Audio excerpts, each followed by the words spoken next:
On the morning of the 8th day, the prison ship Torment docked at Valak Station Omega-7 exactly as Somin had calculated. The massive military station housed over 50,000 Valak's personnel and served as the central command hub for their expansion into human territory. Captain Thex was relieved to finally reach their destination after 8 days of increasingly disturbing reports about military failures throughout his sector. The station was enormous, stretching for kilometers in every direction. Its docking bays could hold hundreds of ships while its communication arrays reached across dozens of star systems. Most importantly for So-Min's plan, the station contained the complete military database for the entire sector. Every fleet position, every strategic plan, every prisoner location, and every classified operation was stored in the station's central computer core. As the docking clamps engaged with the station, So-Min felt a surge of excitement that she carefully kept, hidden from the guards. Today was the day she would complete the most ambitious intelligence operation in human history. Everything she had done over the past 8 days had been building toward this moment. The conversations, the careful planning, the midnight infiltrations, all of it was preparation for what would happen next. The prisoner transfer process would take several hours, giving So-Min the time she needed. Captain Thex wanted to personally oversee the movement of high-value prisoners to the station's permanent detention facilities. This meant that most of the ship's guards would be busy with paperwork and logistics, leaving the technical areas of both the ship and station less heavily monitored. So-Min had spent days memorizing the layout of Valak Station Omega-7 based on information provided by Nara and other prisoners who had been held there before. She knew that the station's central computer core was located deep in the technical levels, protected by automated security systems rather than guards. The Valaks believed that their computer security was so advanced that physical protection was unnecessary, while guards were distracted by the prisoner transfer procedures. So-Min put her final plan into action. Using the maintenance access routes that Dex had identified, she slipped out of the holding area and into the station's service corridors. The route she followed had been planned down to the smallest detail, taking her through areas where surveillance was minimal and security patrols were infrequent. The journey to the computer core took exactly 37 minutes. So-Min moved through ventilation shafts, utility tunnels, and maintenance passages with the fluid efficiency of someone who had rehearsed every step hundreds of times in her mind. She encountered 3 automated security checkpoints, but bypassed each one using techniques that Zil had unknowingly taught her during their conversations about Corvin computer systems. When So-Min finally reached the central computer core, she found herself looking at the most advanced information storage system in Valak space. The core contained not just military data for this sector, but backup copies of critical information from across the entire Valak's Empire fleet positions, prisoner locations, strategic plans, research data, diplomatic communications, everything the Valaks considered too important to risk losing, using her expertise in xenolinguistics and computer systems. So-Min began the most comprehensive data theft in galactic history. She downloaded terabytes of classified military information, including complete battle plans for the next 5 years of Valak's expansion. She copied detailed technical specifications for every ship in their fleet, along with information about new weapon systems under development. But the intelligence gathering was only part of her mission. So-Min also uploaded an advanced version of her computer virus directly into the core systems. This new virus was far more sophisticated than her first attempt. It would not just cause navigation errors and targeting problems. It would systematically corrupt every database in the Valak's computer network, making their entire information infrastructure unreliable. The most devastating part of So-Min's operation was her final transmission. Using the station's powerful communication array, she sent everything she had downloaded to hidden human communication networks scattered across 50 star systems. The data package included complete lists of every Valak's prison facility, guard schedules, prisoner locations, facility layouts, security protocols, and transportation schedules. Within minutes of receiving So-Min's transmission, human resistance cells across the galaxy began launching the largest coordinated rescue operation in history. The raids were so perfectly planned and precisely executed that Valak's forces could not respond effectively. Every human prisoner held throughout Valak space was targeted simultaneously. with resistance fighters arriving at exactly the right moments with perfect intelligence about what they would find. The results were catastrophic for the Valix Empire. In a single day, they lost over 10,000 prisoners, including many important resistance leaders and technical experts who had been captured over years of warfare. Critical military installations were destroyed during the rescue operations. Supply depots were raided. Communication centers were sabotaged. The entire Valix military structure began collapsing as their computer systems became unreliable, and their prisoner workforce disappeared. Captain Thex realized something was terribly wrong when reports of the coordinated attacks began flooding into Station Omega-7. The scope and precision of the human operations was impossible without inside intelligence. Someone had provided the resistance with detailed information about the most classified Valix military secrets. But how could this have happened? The captain ordered immediate security sweeps of both his ship, and the station guards searched everywhere, looking for signs of sabotage or infiltration. They found nothing. All systems appeared to be functioning normally. All prisoners were accounted for in their assigned locations. The security logs showed no unauthorized access to restricted areas. What Captain Thex could not understand was that the most dangerous infiltration in Valix history had been carried out by someone who never tried to hide her presence. Somin had been sitting in plain sight for 8 days, talking to other prisoners, reading old datapads, and appearing to accept her fate as a captured enemy. The guards had watched her constantly, but they had been looking for the wrong things. By the time the full extent of the disaster became clear, Somin was sitting peacefully in her new cell on Station Omega-7, appearing to sleep contentedly. The guards saw a defeated human prisoner who had finally accepted her situation. They had no idea they were looking at the architect of the greatest military catastrophe in Valix history. The war between humans and the Valix Empire was far from over, but the balance of power had shifted permanently. Human resistance networks now had access to Valix military secrets that would keep them one step ahead of every enemy operation. The empire that had seemed unstoppable was now struggling to maintain basic military operations as their computer systems became increasingly unreliable. In her cell, Somin allowed herself a small smile of satisfaction. She had accomplished something that entire armies had failed to achieve. She had struck at the heart of the Valix Empire, using nothing but intelligence, patience, and the one thing her enemies had never understood about humans: the ability to transform grief into determination. The Valix had made their greatest mistake when they killed her crew and expected her to break. They had assumed that human tears meant human weakness. They forgot that humans do not just mourn their losses, they learn from them, adapt to them, and use them as motivation for revenge. When Captain Lee So-min finally stopped crying, she became something far more dangerous than her captors ever imagined. She became the woman who changed the course of an interstellar war. 3 days after So-min's midnight operation, strange things began happening throughout Valix. Space supply convoys that were supposed to deliver weapons to frontier bases started arriving at the wrong locations. Military commanders found their supply depots empty while useless materials piled up at civilian stations. A Valix battle fleet attempting to attack a human colony discovered that their targeting systems were completely unreliable, missing every shot and allowing the colonists to escape. Captain Thex, the commander of the prison ship, received his first angry communication from Valix High Command. On the morning of the 4th day, Admiral Korax wanted to know why supply shipments in his sector were arriving 3 days late and at incorrect destinations. Thex assured his superior that his ship was following the exact route and schedule provided by Central Command, but the problems kept getting worse. Navigation systems throughout the Valix fleet began giving incorrect readings. Patrol ships found themselves lost in asteroid fields or stranded in empty space when their fuel calculations proved wrong. Transport vessels carrying important military personnel arrived at destinations days behind schedule, causing critical meetings to be missed or postponed. What made the situation even more confusing was that the errors seemed completely random. There was no pattern that Valix intelligence officers could identify.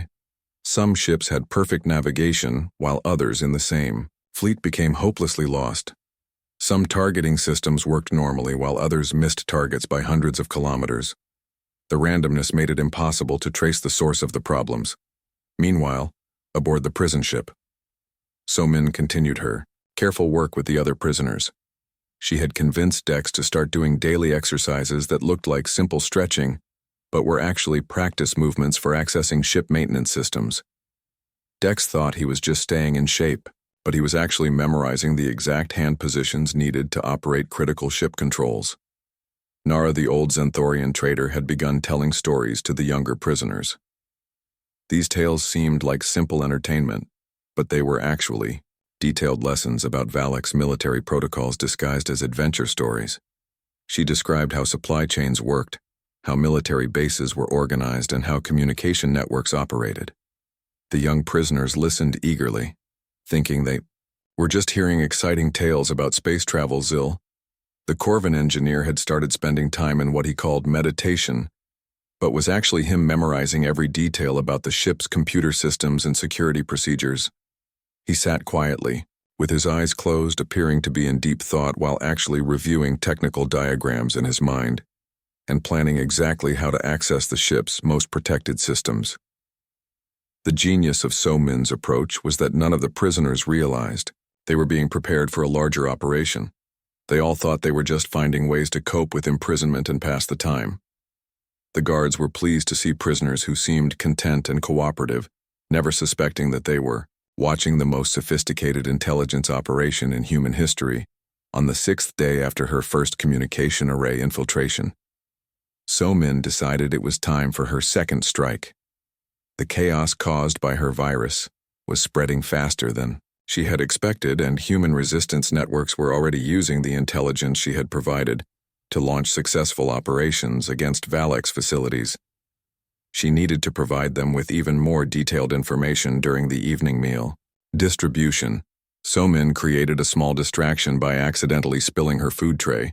The guards rushed to clean up the mess while scolding her for being clumsy. What they did not notice was that while they were distracted, Dex used the opportunity to access a maintenance panel near his cell. Using the hand movements he had been practicing for days, he quickly connected to the ship's internal communication system, working together with precise timing that they had rehearsed through seemingly innocent conversations. So-min and Dex managed to send another burst of data to the communication array. This time, So-min transmitted complete schematics of Valak's prison ships, along with detailed information about prisoner locations throughout Valak's space. She also sent updated intelligence about fleet movements and strategic plans that she had decoded from intercepted communications. The response from human resistance networks was immediate and devastating. Within hours, human strike teams began hitting Valak's prison facilities across 3 star systems. The operations were surgical and precise, targeting exactly the right locations at the perfect moments to minimize casualties while maximizing prisoner rescues.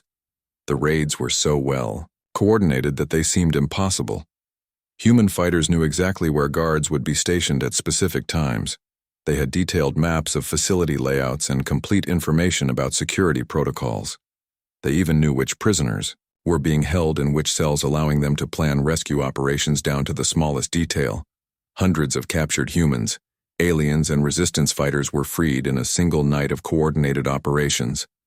The Valaks lost not only their prisoners but also experienced massive damage to their prison infrastructure. Several facilities were completely destroyed, while others were so badly damaged that they could not be used again. Captain Thex finally began to suspect that something was seriously wrong.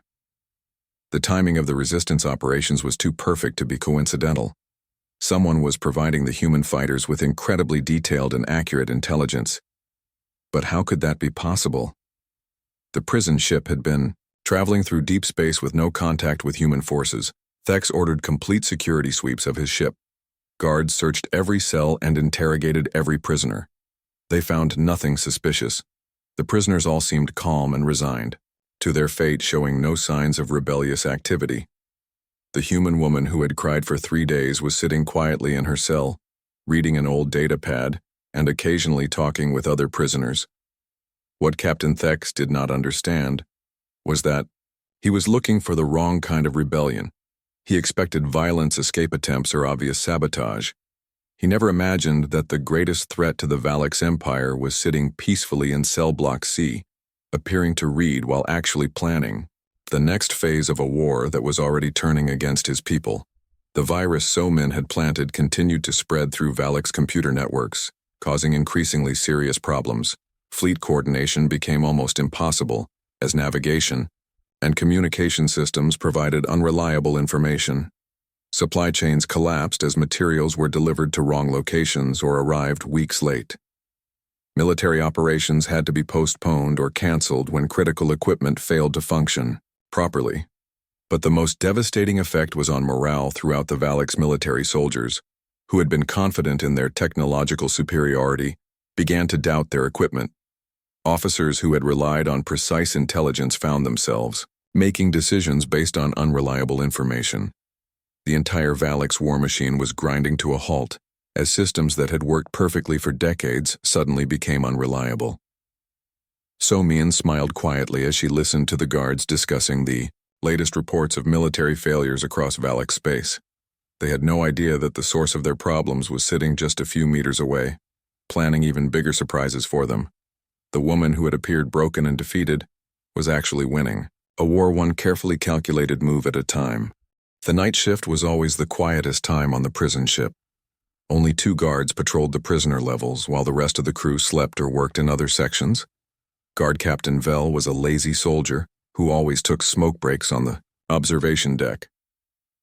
His partner Crix was young and nervous and usually stayed in the main corridor checking cells quickly so he could return to the guard station.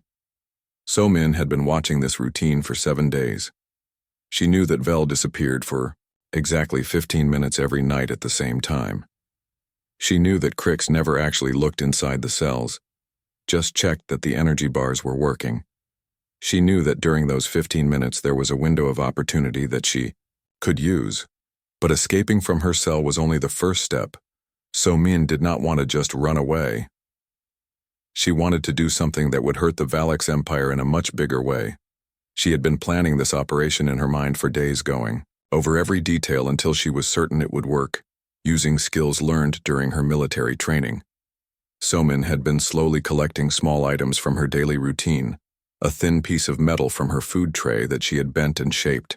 Over several days, synthetic fibers from her prison uniform that she had carefully pulled loose, a small crystal component that young Zil had accidentally dropped near her cell during one of their conversations, working in the darkness of her cell. So-Min combined these materials into a device that could create a localized electromagnetic pulse. It was crude, but it would work for exactly what she needed. The pulse would disable her cell's energy bars for about 90 seconds, which was enough. Time for her to get out and move through the ship at exactly 2:30 in the morning when Vel left for his smoke break and Crix was checking the lower levels. So-Min activated her device. The energy bars flickered and went dark. She slipped out of her cell and moved through the ship's corridors like a shadow. Her destination was not the escape pods or the ship's bridge. Instead, she was heading for something much more valuable. So-Min made her way to the communication array deep in the technical sections of the ship. This area was never patrolled because the Valaks assumed that prisoners could never reach it. The corridors were narrow and filled with pipes and cables exactly as Dex had described. She moved carefully, using the mental map she had built from all the conversations with other prisoners. The communication array was protected by a simple lock that So-Min bypassed using techniques she had learned years ago in intelligence training. Once inside, she found herself looking at the most advanced Valak's communication equipment she had ever seen. This was not just for ship-to-ship messages. This was connected directly to the Valak's military network. So-Min's real expertise was in communications and xenolinguistics. She could decode alien languages and break enemy communication protocols. She had studied Valak's technology for years as part of her military training. Now she was finally getting a chance to use that knowledge in the field, working quickly and quietly. So-Min accessed the Valak's military communication network. The security was strong, but not strong enough to stop someone with her training. Within 20 minutes, she had complete access to their communication systems. She could read their messages, send her own, and most importantly, upload programs that would cause problems later. The first thing So-Min did was upload a virus she had been designing in her mind for the past week. The virus was elegant and subtle, It did not destroy data or shut down systems immediately. Instead, it slowly corrupted targeting algorithms and navigation calculations. The effects would take weeks to show up and would be very hard to trace back to the source. Valak's ships would start missing their targets by small amounts at first, but the errors would get bigger over time. Their fleet movements would become uncoordinated as navigation systems gave incorrect information. Supply ships would arrive at wrong destinations, causing shortages at important military bases. The virus would spread through their network, infecting more and more systems. But So-Min was not finished with just sabotage. She also began downloading valuable intelligence information, fleet positions, supply schedules, strategic plans, base, locations, everything she could access in the time she had available. Most importantly, she found detailed information about prison facilities throughout Valak space, including lists of human prisoners being held at different locations. Using the communication array, So-Min sent a carefully disguised message to human resistance networks that she knew operated in this sector. The message looked like routine Valak supply logistics, but hidden within the text were coordinates, ship specifications, and detailed intelligence about Valak's military operations.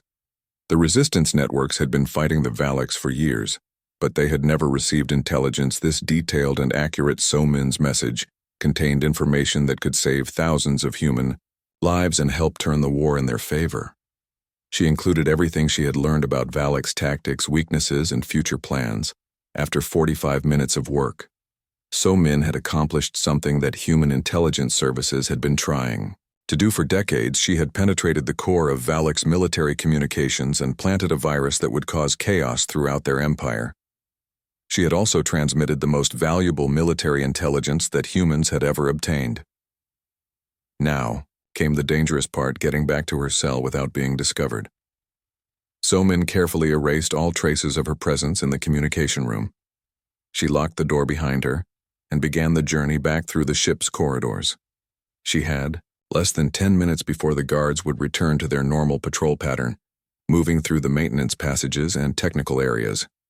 So-Min made her way back to the prison level. Her cell was exactly where she had left it, with the energy bars still flickering from her electromagnetic pulse device.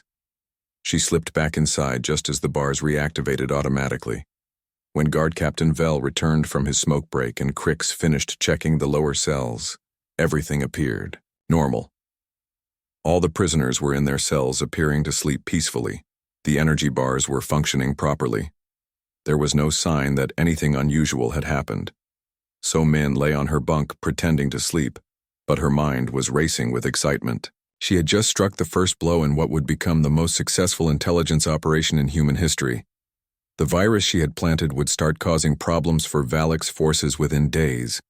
The intelligence she had transmitted would help human resistance fighters save countless lives.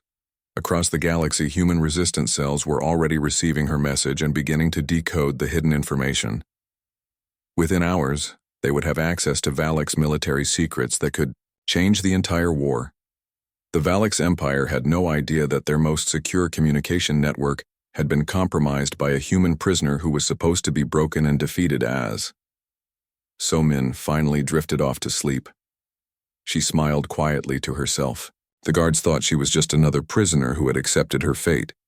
They had no idea that she had just launched an attack that would shake the foundations of their empire. The woman who had cried for 3 days was gone. In her place was a warrior who had just fired the opening shot in a new kind of war. Without her tears, So-Min became a completely different person. The change was so gradual that the guards did not notice anything unusual.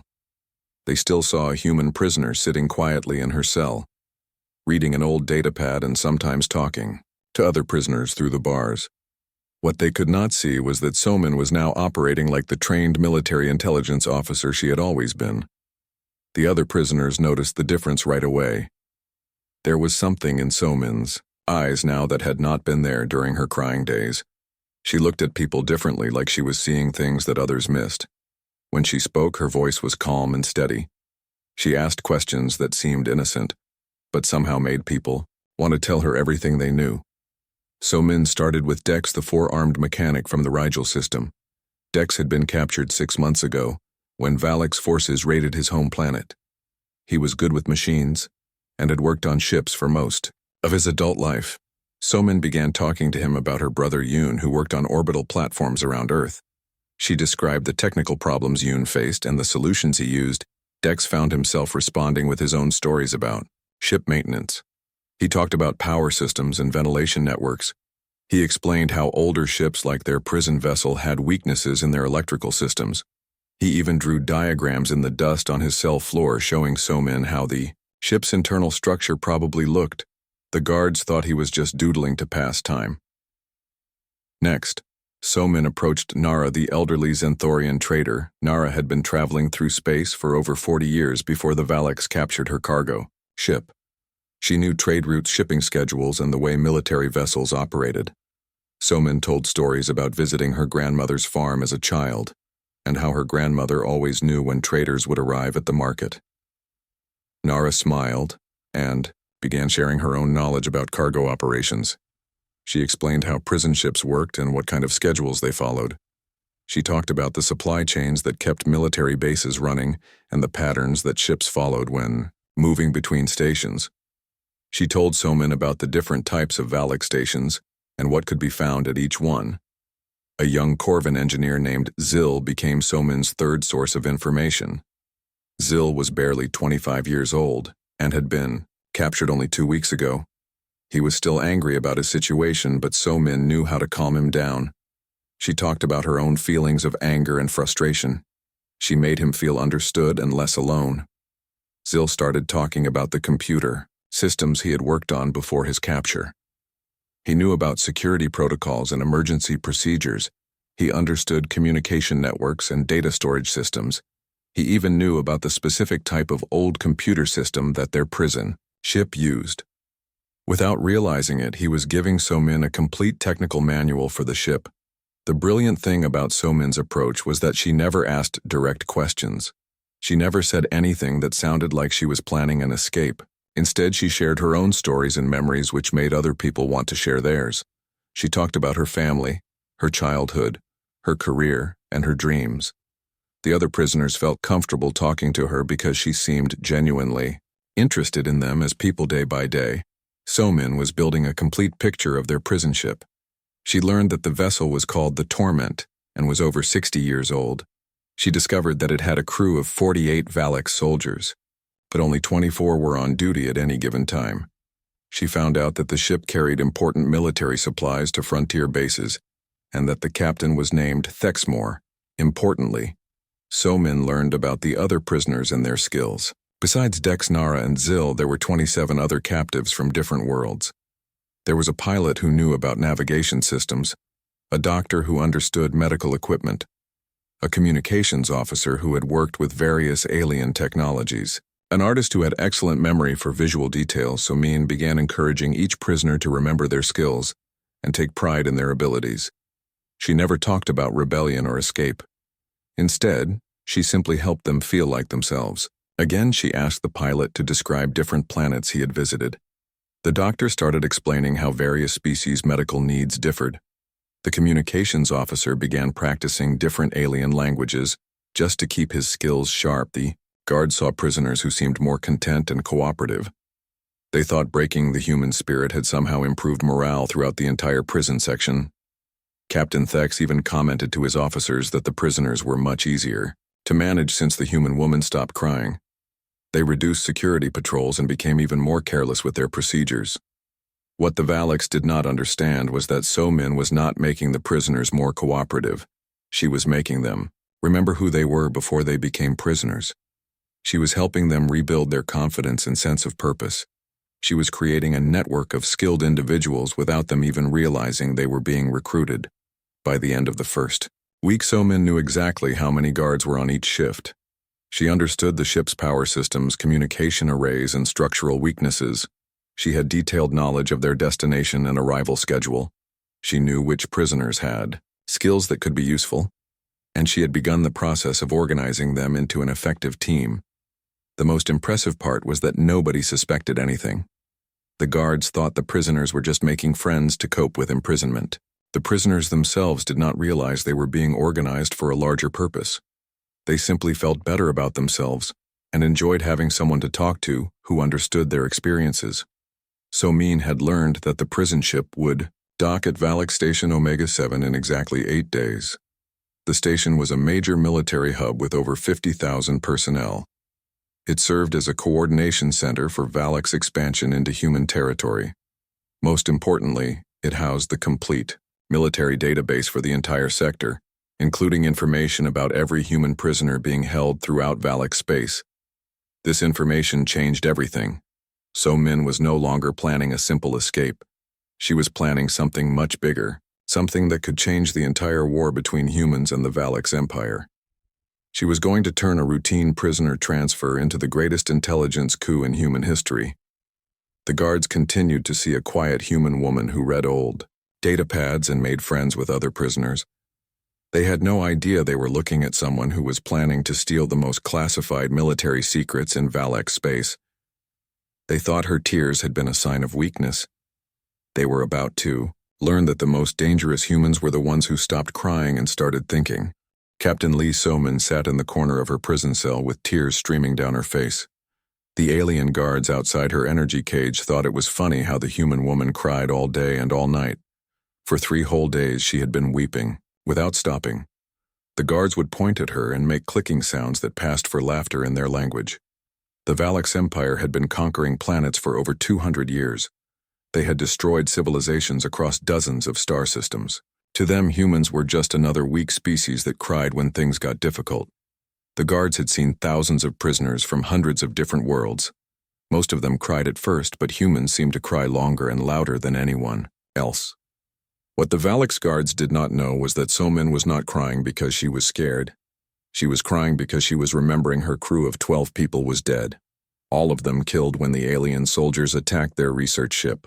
The tears were not from fear. They were from grief, and that was something completely different. So-min remembered every single person who died. Commander Kang Jin-woo had been her best friend since they were both young officers at the Space Academy. He always made jokes even during the most dangerous missions. When the Valak soldiers broke into their ship, Jin-woo grabbed his weapon and told everyone else to run. He died fighting 3 alien warriors at once, just to give his crewmates a few extra seconds to escape. Dr. Park Min-ji was the ship's scientist. She studied alien plants and animals and always got excited when she found something new. Min-ji was only 28 years old and had just gotten married 2 months before the mission. When the attack started, she tried to save the younger crew members. She was shot down while carrying an injured engineer to safety. Her last words were telling a scared boy that everything would be okay.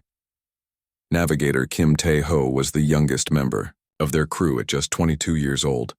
He had joined the mission because he wanted to see the galaxy and learn about different worlds. When the aliens boarded their ship, Tae-ho stayed at his control station trying to send a warning message back to Earth. He kept working even as laser fire filled the bridge. He died with his hands still on the communication controls. Every tear that fell from So-min's eyes carried the memory of someone she had failed to save.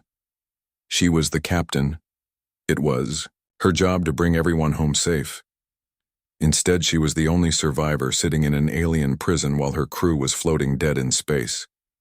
The guilt felt like a heavy rock in her chest that got heavier every time she breathed.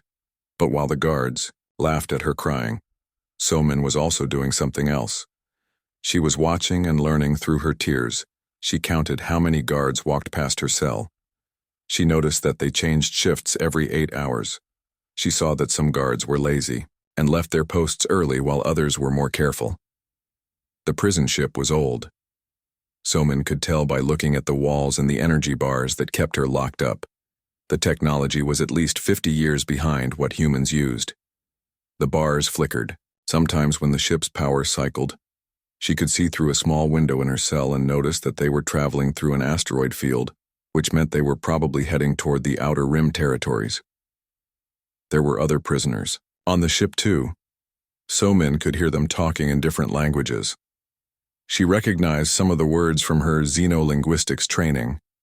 There was a mechanic from the Rigel system who spoke about fixing ships, an old trader from Zenthor who knew about cargo routes, a young engineer from Corva who understood computer systems. The guards thought the prisoners were just making friends to feel better about being captured. They did not realize that information was being shared. Every casual conversation was teaching So-min something new about the ship, about the guards, about where they were going. She learned that the ship carried military supplies to frontier bases.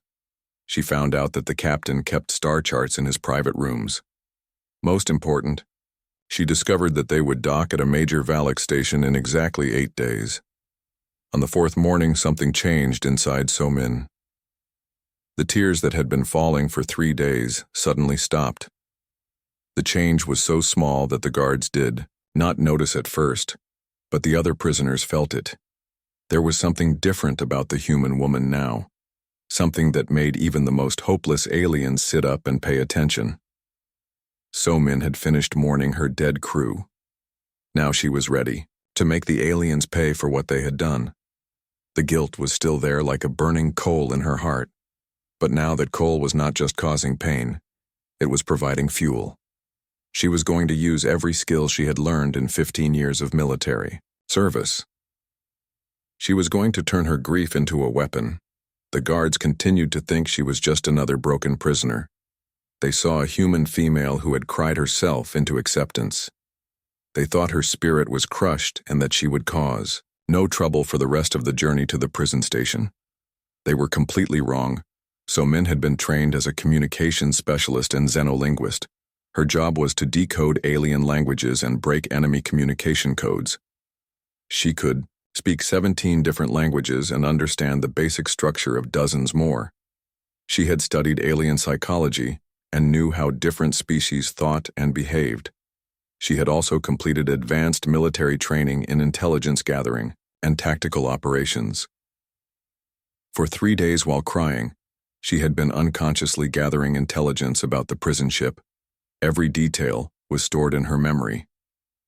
The guard schedules, the ship layout, the other prisoners and their skills, the destination, and timeline, everything she needed to plan.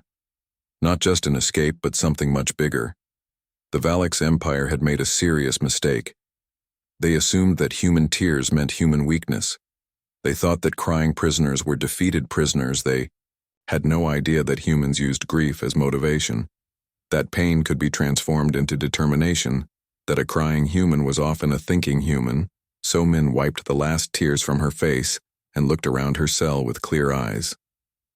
The mourning period was over. Now it was time to show these aliens what happened when they killed humans and thought there would be no consequences. They were about to learn that the most dangerous human was not the one who never cried, but the one who stopped crying and started planning. The other prisoners watched as So-min stood up and walked to the front of her cell. She looked directly at the guards for the first time since her capture. Her eyes were no longer filled with tears. They were filled with something much more dangerous. They were filled with purpose.